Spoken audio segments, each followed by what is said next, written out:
yatim om. Bapak saya meninggal om, ketabrak kereta. Jadi anak ini ketahuan mencuri bagian dari sebuah sepeda. Kemudian bukannya dia minta maaf atau bagaimana, dia malah banyak berbohong dan menceritakan hal-hal yang berlebihan dan gak masuk akal. Sehingga muncul banyak pertanyaan dari masyarakat, anak ini kenapa sih? Kok bisa begitu sih? Kalau kita ketemu sama anak seperti ini, apa yang harus kita lakukan sih? Nah, di sini kita coba bahas satu persatu, oke? Pertama-tama kita harus tahu bahwa anak-anak dalam perkembangan otaknya memang banyak berbohong, tapi bukan tujuannya untuk mengelabui. Mereka, anak-anak terutama toddler gitu ya, mereka masih bingung antara realita dengan apa yang mereka imajinasikan, sehingga sering kecampur-campur tuh. Dan di situ masih dalam tahap perkembangan yang normal. Nah, yang kedua, biasanya anak-anak itu sering melakukan bohong untuk menghindari hukuman.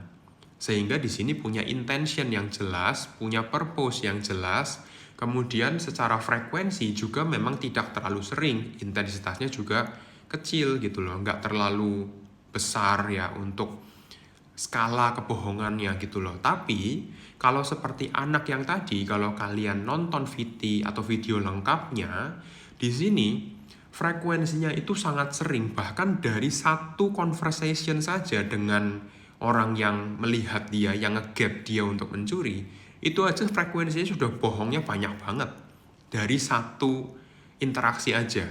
Kemudian intensinya itu jelas, purpose-nya itu jelas, yaitu untuk mengelabui, untuk supaya aku bisa lepas dari hukuman, udah jelas itu. Kemudian intensitasnya itu besar banget skala bohongnya. Anak-anak yang tadi itu berbohong sampai orang tua saya itu sudah nggak ada, saya yatim, orang tua saya, bapak saya itu ketabrak kereta. Itu kan skalanya sudah bukan bohong kecil gitu loh.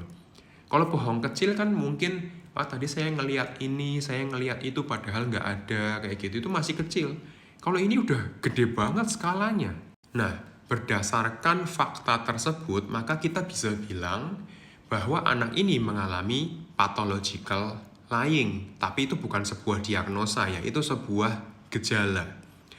Berbohong yang sangat-sangat patologis. Tujuannya untuk mengelabui, untuk menghindari dari masalah, untuk menghindari hukuman. Dan ini bohongnya udah bukan bohong biasa, bukan seperti anak-anak pada umumnya. Tanda paling seringnya apa? Mereka itu menceritakan sesuatu dengan cerita yang sangat-sangat dramatis. Contohnya tadi, saya yatim, anak orang tua saya, bapak saya itu ketabrak kereta, kapan, seperti ini, seperti itu. Dia bisa menceritakan itu dengan tenang gitu loh, dengan biasa aja. Dan sering sekali bohong, padahal udah ada bukti bahwa dia nggak mengalami itu gitu loh, dan kecampur-campur antara realita dengan imajinasinya dia. Dan bohongnya itu impulsif banget, bener-bener impulsif, kompulsif, dia ngomong aja pokoknya asbun gitu. Dan sering juga dia malah menyalahkan orang lain, kayak tadi, itu teman saya yang mau, itu kayak gini, dia yang mau. Dia lemparin kesalahan itu ke orang lain, padahal jelas-jelas dia yang mencuri, dia yang mau ambil keuntungan dari situ. Dan ceritanya itu berubah-ubah. Kalau kalian lihat ya, kalian nonton video tadi lengkapnya seperti apa, ceritanya itu cepet banget switch-nya. Cepet banget dia blaming others, terus dia ceritain tentang orang tuanya, dia bohong ini, bohongnya banyak banget hanya dari satu interaksi.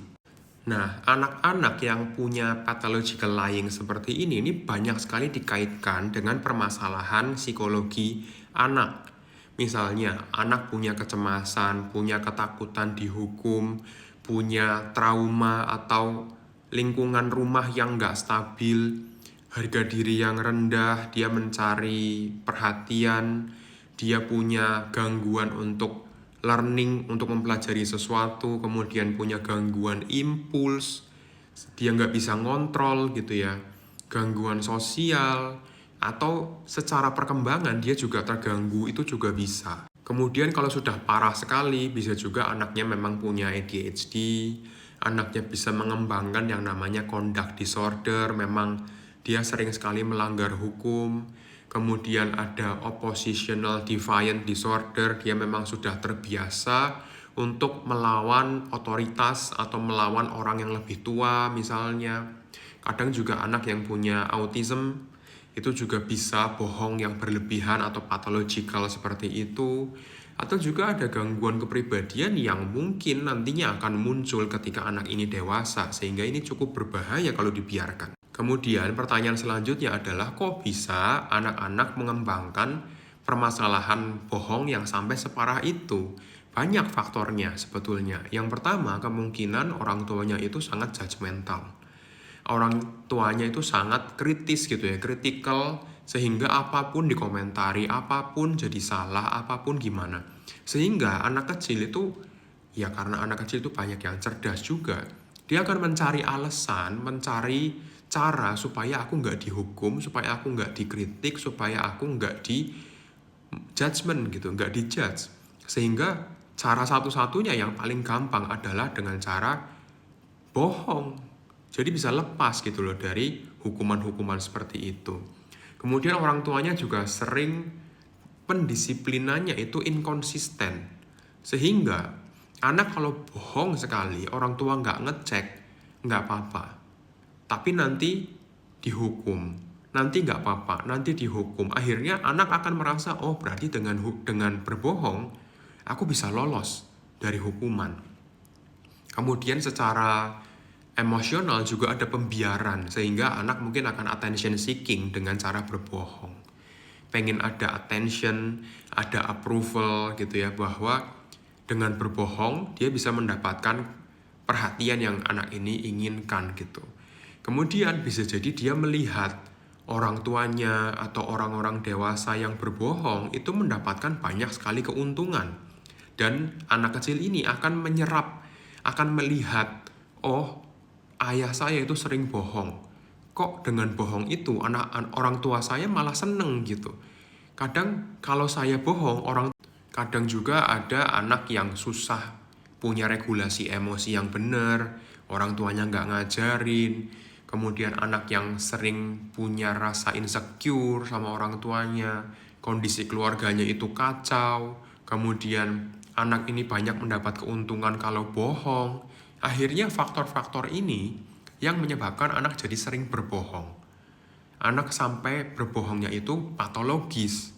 Nah, di sini berarti yang harus kita tangani bukan cuma anaknya, tapi kondisi lingkungan dan juga orang tuanya.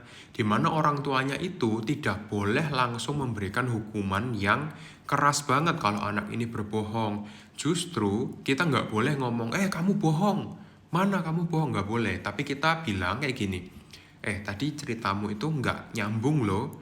Yuk sini kita diskusiin mana yang benar kayak gitu. Itu memang harus kita ajarkan lagi sehingga anak-anak itu tahu bahwa oh ini yang namanya realita, ini yang imajinatif, kita bedain gitu loh. Kemudian kalau anak sudah bisa melakukan seperti itu, kita harus kasih yang namanya reward gitu ya, bahwa oh kamu bisa nih, kamu cerita yang sesungguhnya, kita kasih reinforcement, misalnya kita kasih sesuatu yang dia suka, gitu juga boleh. Kemudian kita lihat dari anak itu sendiri, buat apa sih dia bohong, buat dapat apa sih, fungsinya apa sih, apakah untuk menghindari rasa malu, untuk mencari perhatian, untuk dia berusaha untuk diterima, atau dia menghindari konsekuensi, atau dia memang punya imajinasi atau fantasi yang berlebihan. Itu kita harus pahami sebagai orang tua dan kita berikan apa yang anak ini butuhkan tanpa anak ini berbohong. Nah, sehingga diharapkan anak-anak itu tidak mengembangkan terlalu banyak pathological lying, tapi mungkin tetap ada, imajinasinya tetap jalan, tapi dia bisa bedain dengan realita yang ada gitu ya. Semoga dari video hari ini cukup bisa memberikan edukasi untuk kita semua, dan salam sehat jiwa untuk kita semua.